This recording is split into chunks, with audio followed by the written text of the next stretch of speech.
Yeah, hi there. These comments are for Maggie.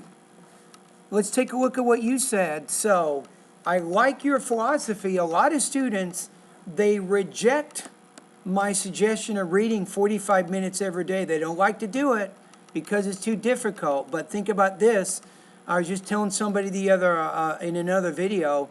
They interviewed Young Song, who won the gold medal in swimming for his country, China. They asked him, what does it take to get to the level of competition that you're at? You know what he said? In one word, he said practice. That's it. So you said, can you give us details for how to read a book? I have some unknown vocabulary in every page. Should I skip these vocabulary as long as I understand the main idea? Yes, skip it. Skip the words. Move on.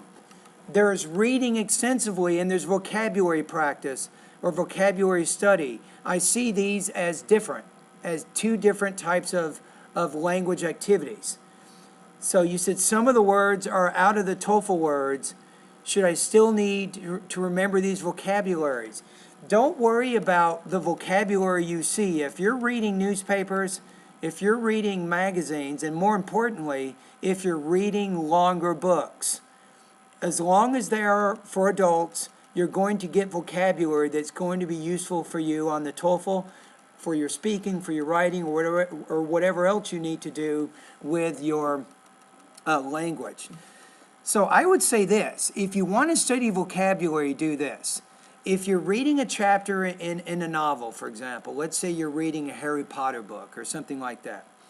A lot of these books are about 600 pages anyway, right? So as you're reading through the chapter, highlight. Just highlight the word you're not sure about. Then after the 45 minutes, then you can go back and you can study the vocabulary more extensively. But for reading, the more important thing here is to just try to get the main idea of what you're reading. That's the most important thing. Now, talking about reading, Maggie, there's really 4 basic things that you want to do. Now, my online course can help you in 3 of those 4 areas. Now, the reading extensively, you have to do this on your own. There's no online course, there's no class, there's no teacher. Nobody is going to teach you that. You have to do that on your own. Now, in my online course, you can also study vocabulary. I have a vocabulary step where you learn 1,700 words. I have reading exercises, matching exercises, listening exercises, grammar exercises. I have hundreds and hundreds of practice test questions to help you learn these words. So that's very important for you. Now, number 2, when you get to my reading section of my online course, I have 2 things that are very important for you. Number 1, I have several different videos that go over all of the IBT test-taking strategies for the reading section of the TOEFL IBT exam. Number 2, I have 70 different speed reading exercises to help you improve your speed reading from 100 to 350 words a minute. Do you think it's important to read faster? What do you think? I'm going to say yes. Why? Faster readers have better comprehension and fewer distractions than slower readers. It's a fact. So by learning to read faster, you will remember more. You will do much better on the TOEFL reading section.